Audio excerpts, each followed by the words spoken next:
আসসালামু আলাইকুম প্রিয় স্বপ্নবাজের দল, আশা করব তোমরা ভালো আছো। তোমাদের প্রথম রোজা কেমন কাটলো এবং প্রথম সাহরি, প্রথম ইফতার, প্রথম রোজা আশা করব তোমাদের সকলের অনেক ভালোভাবেই কেটেছে। এবং কমেন্টে তোমরা জানিয়ে দেবে অ্যাডমিশন নিয়ে কি জানতে চাও, এবং ভিডিওতে একটা লাইক করবে, আর চ্যানেল অথবা ফেসবুক পেজে একটা সাবস্ক্রাইব অথবা ফলো করে রাখবে। এই ভিডিওতে আমরা জগন্নাথ বিশ্ববিদ্যালয়ের বি ইউনিটের প্রথম মেরিটে কতদূর পর্যন্ত গেল এবং দ্বিতীয় মেরিটে কতদূর পর্যন্ত শিক্ষার্থীরা সাবজেক্ট পাবে সেই বিষয়টি নিয়ে তোমাদের সাথে কথা বলবো। সো চলো আমরা দেখি যে জেএনইউ স্ক্রিনের দিকে একটু লক্ষ্য করো। মেরিট অ্যানালাইসিস 2025-26 শিক্ষাবর্ষ। ওকে, দেখো বি ইউনিটে এই বছর 25-26 শিক্ষাবর্ষে প্রথম মেরিটে 546 পর্যন্ত গিয়েছে। এটা হচ্ছে মানবিক থেকে। বিজ্ঞান থেকে যারা পরীক্ষা দিয়েছে তাদের 139 পর্যন্ত গিয়েছে। বাণিজ্য থেকে 81 পর্যন্ত গিয়েছে। দ্বিতীয় মেরিটে কত দূর পর্যন্ত যাবে এটা নিয়ে তোমরা অনেকেই জানতে চাও, অনেকেরই কিউরিওসিটি রয়েছে। এবং গত বছর 24-25 শিক্ষাবর্ষে যারা পরীক্ষা দিয়েছিল তারা জানে যে আমি যে প্রেডিকশনটা দিয়েছি আমার আইডিয়া থেকে, যে যতদূর যাবে, আমার অ্যাডমিশন নিয়ে কাজ করি যেহেতু, সেই অভিজ্ঞতা থেকে যতদূর পর্যন্ত যাবে সেটা তোমাদেরকে একটু বলার চেষ্টা করি। সো সেই প্রেডিকশনটা আশেপাশেই থাকে, আমি যেটা দেই তার আশেপাশেই থাকে।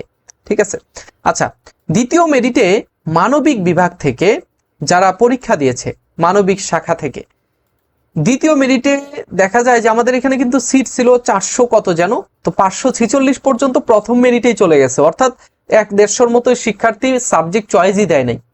তারা ভেবেছে যে আমাদের সাবজেক্ট আসবে না, অথবা তারা ঢাবি অথবা অন্য ভালো কোনো সাবজেক্টে, ভালো কোনো ইউনিভার্সিটিতে তারা চলে গেছে, যার কারণে তারা এখানে সাবজেক্ট চয়েস দেয় নাই, অযথা মনে করেছে, অথবা অনেকের ভুলবশত সাবজেক্ট চয়েস দেওয়া হয় নাই।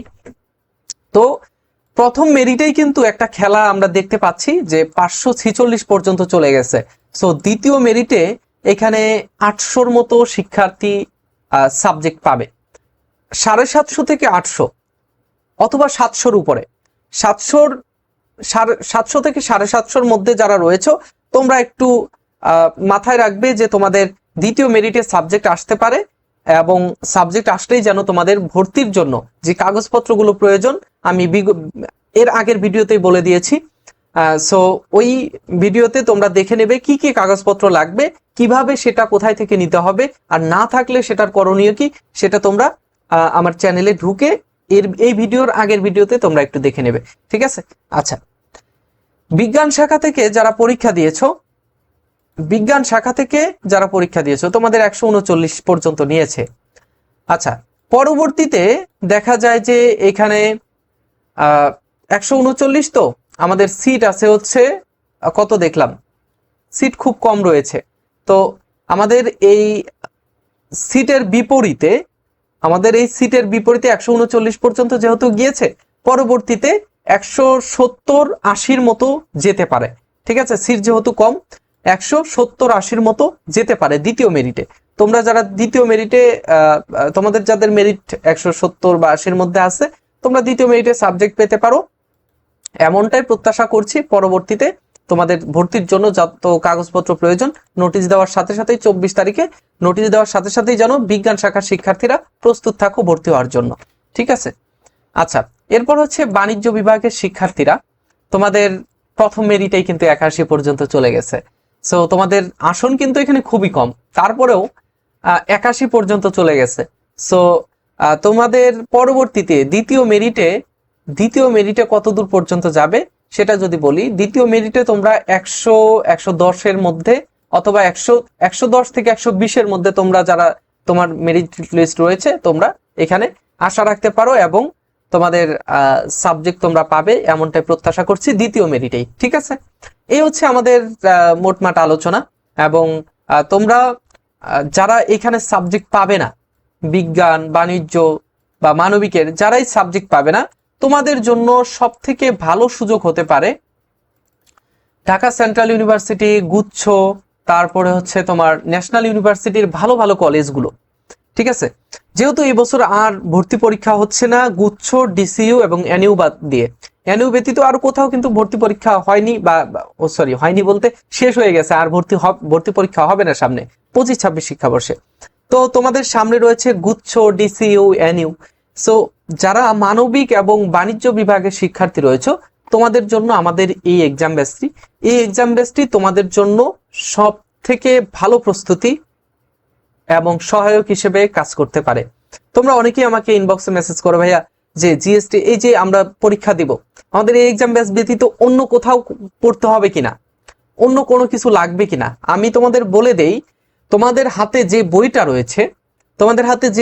রয়েছে এবং তোমাদের কাছে বই অথবা শিট যাই থাকুক না কেন, কোচিং করেছো অথবা করনি, জাস্ট বই থাকলেই হবে।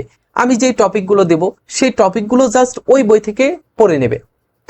আমি যে টপিকগুলো তোমাদের এক্সাম বেসে দিব, যে সাজেশনগুলো দিব, ওই টপিকগুলো তুমি ওই সাজেশনগুলো ওই বই থেকে পড়ে নিলে, আর কিচ্ছু তো লাগছে না, তাই না? সো এই এক্সাম বেসে দেখো আমরা ধারাবাহিকভাবে তোমাদের 30টা পরীক্ষা নেব বি ইউনিটের জন্য, তারপরে হচ্ছে সি ইউনিটের জন্য 45টা পরীক্ষা নেব, ঠিক আছে? এবং পরবর্তীতে এটা হচ্ছে টপিক ভিত্তিক, এবং পরবর্তীতে আমরা তোমাদের জন্য ফাইনাল মডেল টেস্ট হিসেবে 5টি করে 2টা ইউনিটের জন্যই রেখেছি। সো তোমরা যারা এই এক্সাম বেসে জয়েন করতে চাও, অবশ্যই এক্সাম বেসে জয়েন করবে। নিচে আমাদের হোয়াটসঅ্যাপ নাম্বার রয়েছে অথবা স্ক্রিনে হোয়াটসঅ্যাপ নাম্বার রয়েছে, যোগাযোগ করবে। এক্সাম বেসের ফি মাত্র কম 199 টাকা, ঠিক আছে? আর এক্সাম বেসের এখানে কি কি সুবিধা রয়েছে সব কিছুই কিন্তু এখানে রয়েছে, তোমরা একটু বিস্তারিত পড়ে নিও, ঠিক আছে? তো আর ডেসক্রিপশন বক্সে আমাদের একটু গুরুত্বপূর্ণ লিঙ্কগুলো রয়েছে অথবা ক্যাপশনে রয়েছে, তোমরা চেক করে নেবে। এবং পরবর্তী ভিডিওতে তোমাদের সাথে দেখা হচ্ছে। সে পর্যন্ত ভালো থেকো, সুস্থ থেকো, আল্লাহ হাফেজ। আর কি কি বিষয়ে তোমাদের ভিডিও লাগবে কমেন্টে জানিয়ে দেবে, ঠিক আছে?